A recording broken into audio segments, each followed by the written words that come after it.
It's wonderful to have you join us for another episode of Stories from Science. So we've explored many different aspects of science already. We've looked at women in science, blunders in science, the stories of tragic heroes. But today we're going to take an interesting look at another aspect of science, and our episode today is going to deal with accidental discoveries in science. And yes, many of the things that we enjoy today have been a result of accidental discoveries. And I am very happy to have back on the set with us once again Shay Pullman. Welcome. Thanks for having me back, Professor. And you were missing for a few episodes. What happened? Institutes of education call them exams. I sometimes call them torture, but it's the same thing basically. Yeah, well, I get to torture the students. So being a student of science, it's invariable that sooner or later Shay has exams to do. Yes, unfortunately. So it's wonderful to have you back on. So are you ready? So if any of you are joining us, maybe for the first time, the nature that this episode will take is that I am going to make a statement that's connected with the topic of accidental discoveries in science. And Shay's job is to try to figure out if it's true or false. And you can play along with us and see how well you do against Shay. He has no idea. He has not been prepped for this one bit, so it's as much of a surprise to him as it's for you. So, are you ready, Shay? I'm glad to be back and I'm ready to go. Okay, so all about accidental discoveries. So, listen carefully. So, my first statement is that the first ever vaccine was tested on a little boy. Is that true or false? The first ever vaccine that was developed was tested on a little boy. I'm going to say false. All right, so Shay says that that's false. What do you think? Make a note of what you think. Is that true or false? So our statement cues us into the story that we are going to explore. So clearly it has to do with something about the development of vaccines. So this story, Shay, goes back almost 200 years to the era of 1790. Do you remember it at all? I wasn't there personally, but it could ring a few bells. A few bells. It's interesting you say bells because it had to do something with the farmland and cows do have bells too.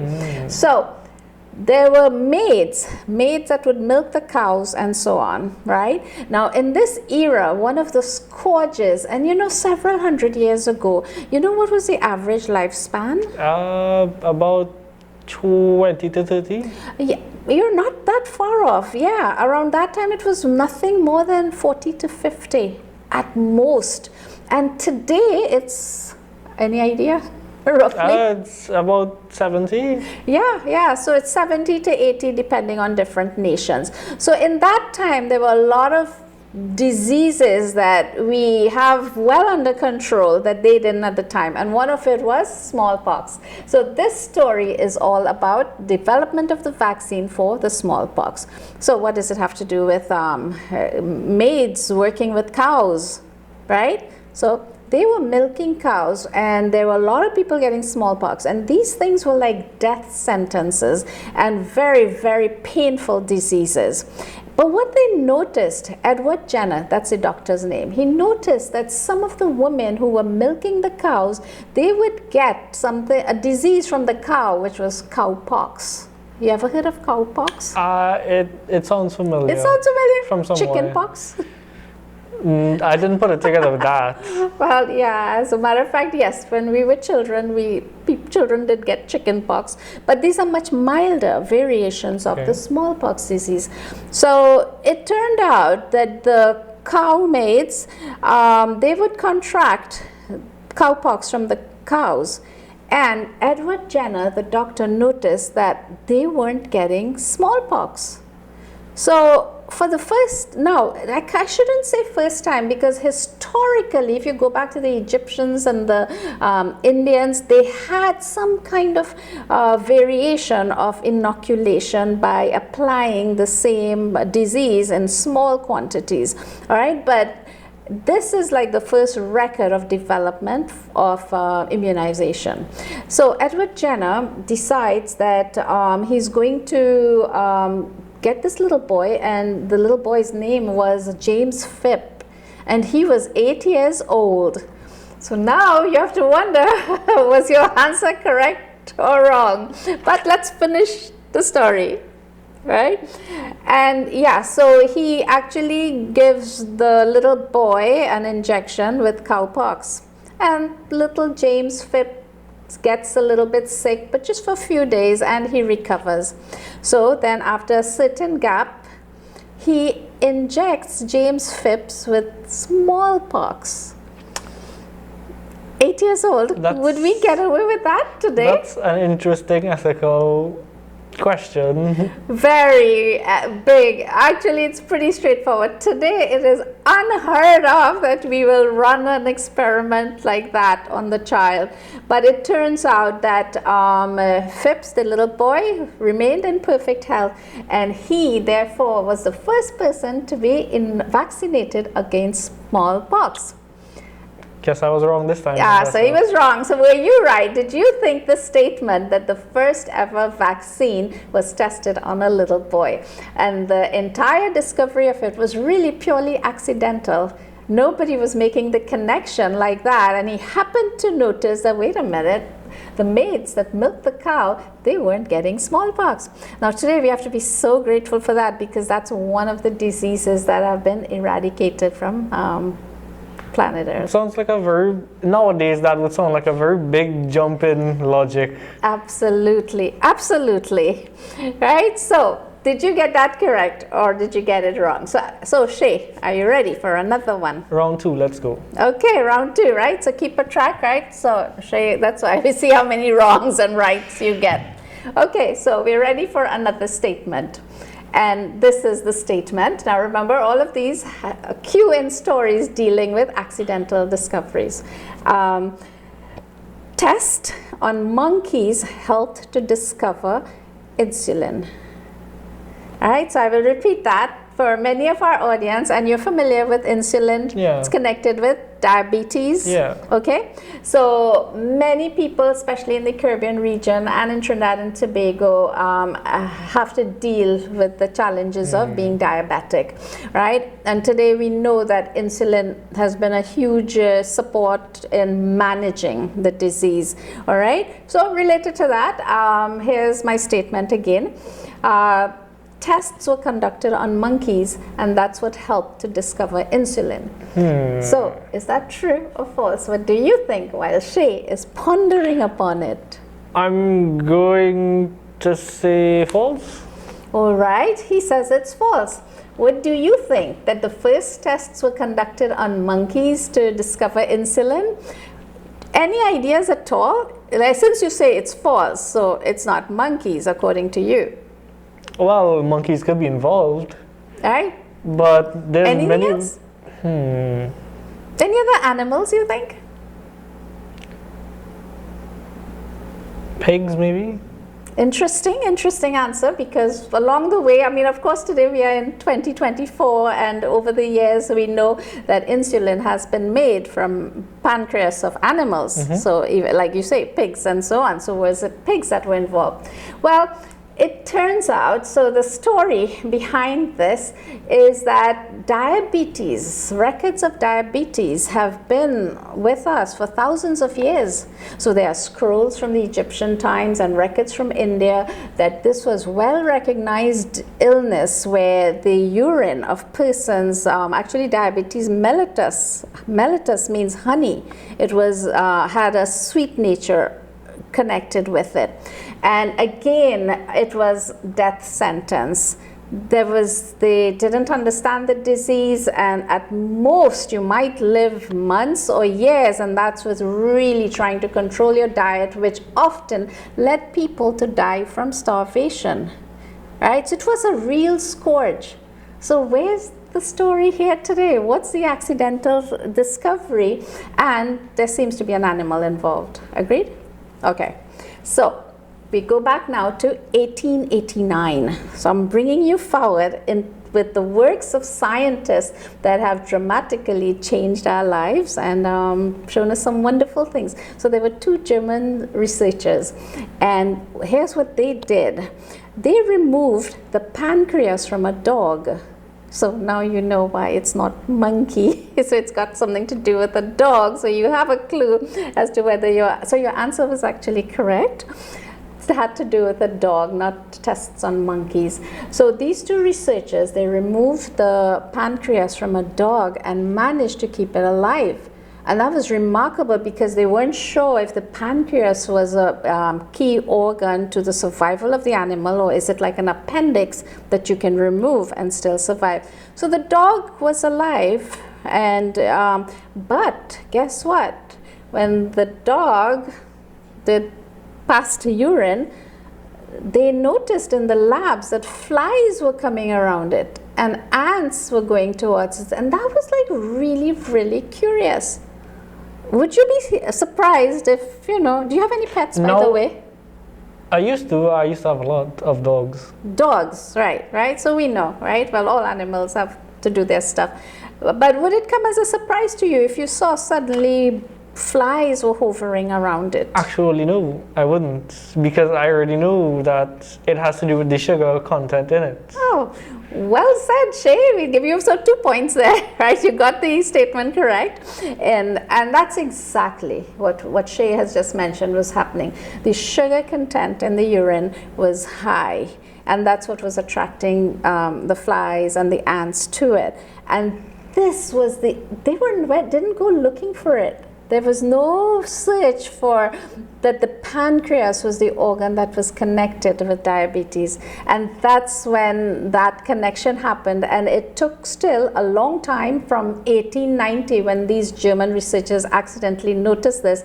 And other researchers came on the scene now, because now they were trying to isolate what aspect of the pancreas was responsible for the insulin and so on. And there were many, many years of all kinds of experimentation done until in 1921, researchers, Banting, Collip, and Best, they actually at the University of Toronto, they were able to isolate insulin.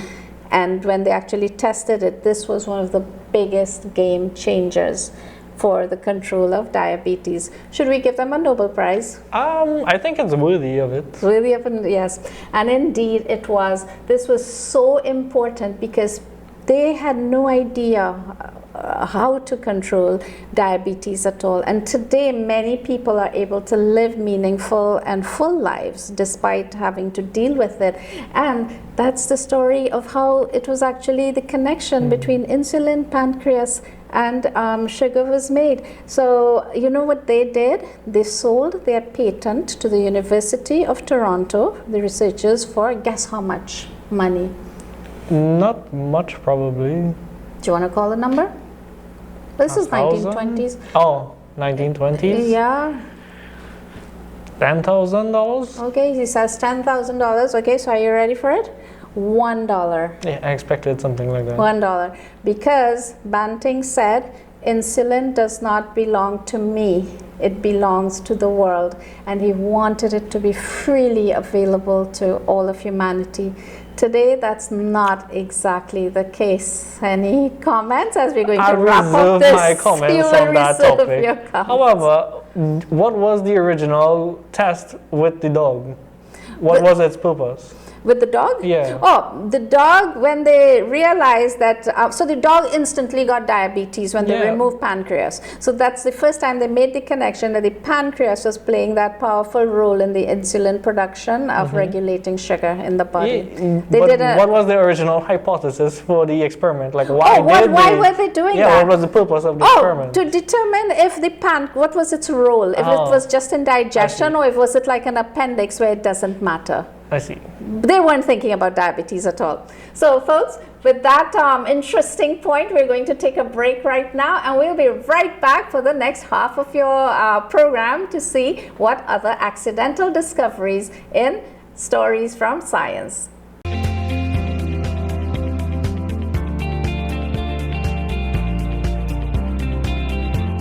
Welcome back. So we are following stories about accidental discoveries in science, and today I have on the set with me my guest Shay Pullman. Thanks for having me. Yeah, it's wonderful to have him back right out of his exams, and he's joining in and trying to determine if the statements that I'm going to make regarding some accidental discovery in science, whether it's true or false. Are we ready to go again? I'm ready to uncover your mysteries. Yeah, and he's doing pretty well. He's got one right and one wrong. But that's good. That's a pass.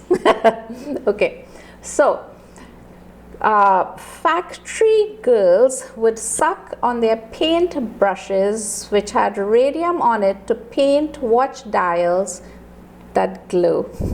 Is that true or false? I'm going to repeat it if you didn't catch it the first time.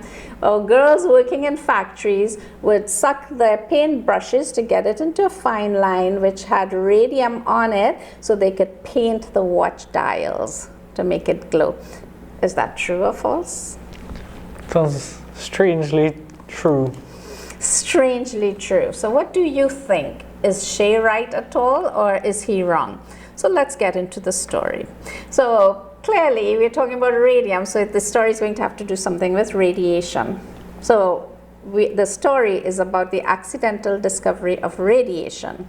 All right, and what happened there is that I'm bringing you forward in time actually. So this was in 1896, and being a student of physics, you may be familiar with Henri Becquerel. Ever heard of him? The gang of them, Marie Curie, Roentgen, Pierre Curie, they were all contemporaries all at the same time.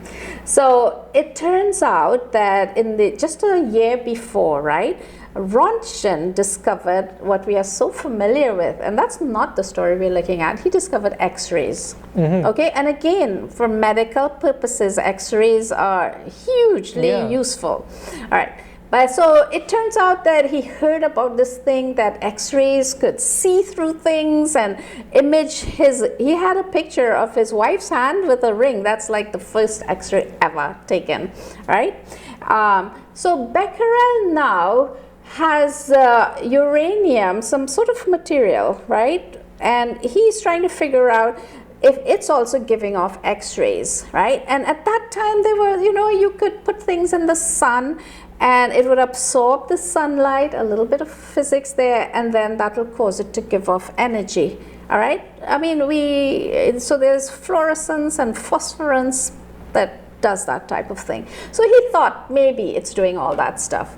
But as luck would have it, and not in the dry season in Trinidad right now, but when it rains, it rains.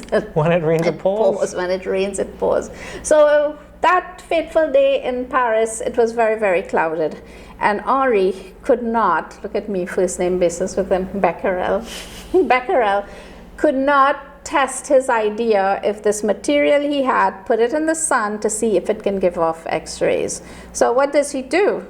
Wrap it up in black cloth, open up a drawer, and they would have been on a photographic plate.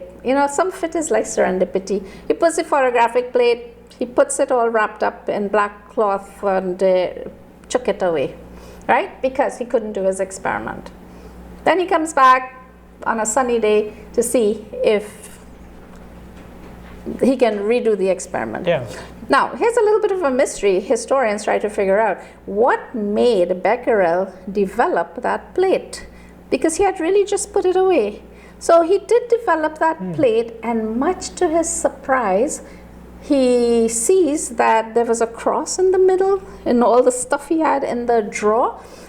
It was totally imprinted, which means this material, radioactive material now that we know, was giving off energy. It didn't need to be exposed to the sun. It was giving off energy on its own. And so was the discovery of radiation totally accidentally. That's not what he was looking for. And we all know that radiation, and you don't do medical physics, do you? No, I don't. But I know of the story though. Yeah, all right. So for the management, treatment of cancers, radiation and so on plays a powerful role. And this is how it was discovered. Now you're wondering what that has to do with my statement, which was true or false to this story. Was there any connection? Let's make the connection. To remind you, the statement was that factory girls who were working to paint dials that glow on a watch, which was very exotic. So they used radium. So radium was a radioactive isotope, right? Discovered by Marie Curie. And they would put it, and to thin the brush, they would put the brush in their mouth and they would paint it on. Would you do that? I think that people at that time would not know better and would do that. They were known as the radium girls. They got good pay compared to other factory work. And as you can probably guess, the story is going to have a sad element. But as you say, Shay, would you eat radium laced chocolate? Nowadays, no, but at that time, you may not know better. How about making your skin glow? You might make your skin fall off. But they thought it would make it glow. Folks, this is true historical stories here. And people were putting radium on everything. They would put it on their teeth to make their teeth glow. They would put it on their skin. The girls at work, their wardrobe, they would go on a date and be proud to be glowing. Today, at that time, it was the early days of discovery of radiation. They did not know the dangers of this. And one by one, the radium girls began getting very sick and began dying. Their teeth started to fall off. There were all kinds of, because radium, the radiation from it would get into like their bones, and well, we all know how dangerous radiation can be for you. And it's a very sad story. They eventually took it to court.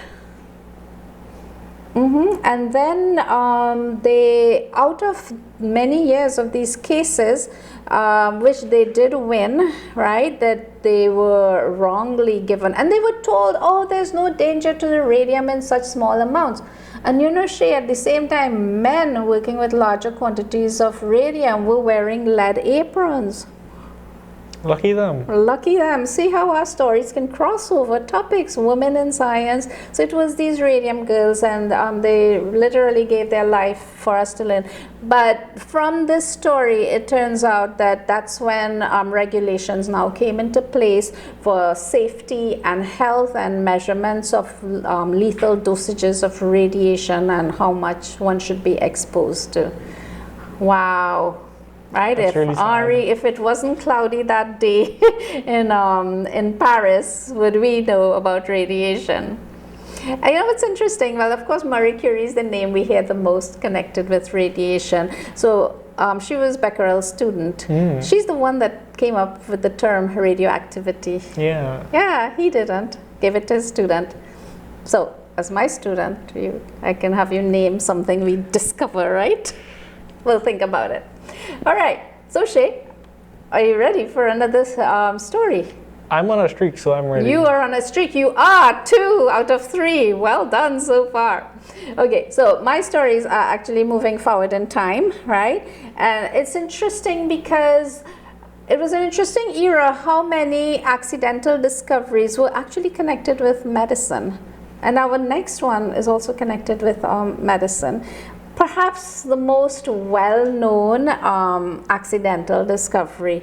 You know what's one of the most well-known accidental discoveries? Yeah, penicillin maybe? There you go! And he has not at all been prepped. Yes, absolutely. So you're quite right. So my next story is connected with penicillin, but here's the statement, and you decide if it's true or not. Alexander Fleming's discovery of penicillin was on the market within 2 years of its discovery. Right, so I will repeat it while Shay is thinking about it. Alexander Fleming's discovery of penicillin was on the market within 2 years of discovery. I'm going to say it's true. So Shay says it's true. What do you think? I hope you're playing along with us and making a note of whether you are getting it right or wrong. So this is the story about the discovery of penicillin, and then we'll see where that statement fits in. Back into the early 1900s, okay, so it's like 1928 or so that Fleming discovered it, okay? A paper cut, Shay, could kill you. Women were dying in large numbers in childbirth. Things we don't think twice about, just a little nick and a cut was a death sentence because of the bacterial infection. And out of that, and this is like in the 1920s, so many soldiers died, not so much from it was from the wounds in World War I, and there was nothing like an antibiotic then, all right? Now, are you a tidy person or untidy? A bit of both. It depends on the season. Yeah. One of the few heroes for being untidy is actually Alexander Fleming. And mind you, so it's not the first time. So Alexander Fleming, he was always working with all this biochemistry stuff and so on. And he would have stuff on little dishes, Petri dishes. And he just left it like in the sink and went on a vacation. If you leave bread on your counter for 2 weeks, what are you going to find when you come back? A society on that bread. A society of mold, a colony and bacterial colonies. Leave food out, and you would be doing Alexander Fleming's experiment that he wasn't really doing an experiment. He had just left it out. So he returns from this vacation and he looks at it and he sees the most curious thing, that a certain part of where his dish that had the bacteria on it was actually clear, and it was right where some mold was growing. It was as if the mold had killed the bacteria. And I was like, huh? What's going on here? Now, if you came and you found out, you think you would have noticed it? I'm not well experienced in biochemistry, so probably not. It's an important statement you just made, well experienced, because the things we notice, they don't really just happen overnight because of his experience. And what sometime before, Alexander Fleming, much less known, had I imagine he must have sneezed. He had a bad cold and snot fell onto one of his Petri dishes. And he noticed the same thing, right? And then he started to examine teardrops. He realized there were enzymes that would inhibit microbial activity. Really? So he had that little sense that, wait a minute, is this mold killing the bacteria in the Petri dish? And so was born penicillin, right? So he examined what type of mold it was, and in 1928 he identified it and realized that it had a self-defense mechanism which was killing the bacteria. So now the statement we had, Alexander Fleming's discovery of penicillin was on the market within 2 years of discovery. Is that true or false? I'll give you the answer. It's actually false. Oh, she was unfortunate. Wrong. So, no, right? So one more there. Because that's what we would think. Something that has changed. Now again, people were dying at early ages of 20s and 30s from very, very simple things. What to us today is simple, okay? But it was killer then. He presented his work at the scientific societies, and it was largely ignored, Shay. For 10 years, nobody took on Alexander Fleming's work. Yes, I see the sad face, right? 10 years of time we lost. It went unnoticed. People said it's not easy to purify enough penicillin, that this work is almost for therapeutic purposes. It's impossible. Those were the statements that were made. Leaves you feeling? Unfortunate. But then later on, there were other students that refined the process. That's where the story now gets interesting, and you're right. And actually not so much students as researchers in Oxford, they came upon his paper, and that's why the importance of reading papers that maybe others have been ignoring. And they decided to figure out a way to refine and to purify and obtain enough penicillin for therapeutic purposes, and in that they were successful. Should we give them a Nobel Prize for this? Well, Alexander did explain his reasoning. That's usually tied to giving Nobel Prizes. I think both sides are quite equally deserving of it, really. And they heard you somehow back in time, because all three of them received the Nobel Prize in medicine for the discovery of penicillin. And in 1940, the chaps in Oxford, they gave 8 mice, 4 of them were given penicillin after they gave them bacterial stuff, right? And 4 were not. Only 4 survived. Who do you think? Penicillin. Penicillin-laced mices. And so, folks, that was our story. And what Alexander Fleming said was, I did not invent penicillin. Nature did that. I only discovered it by accident. And I think that's a good point to bring our episode today to an end. And we hope you've enjoyed the stories of discoveries in science by accident. And I would say Shay has done very well today. Thank you, Professor. And it was wonderful having you. So, folks, it's a wrap, and it's out from me and Shay for our next episode on Stories from Science. Bye-bye.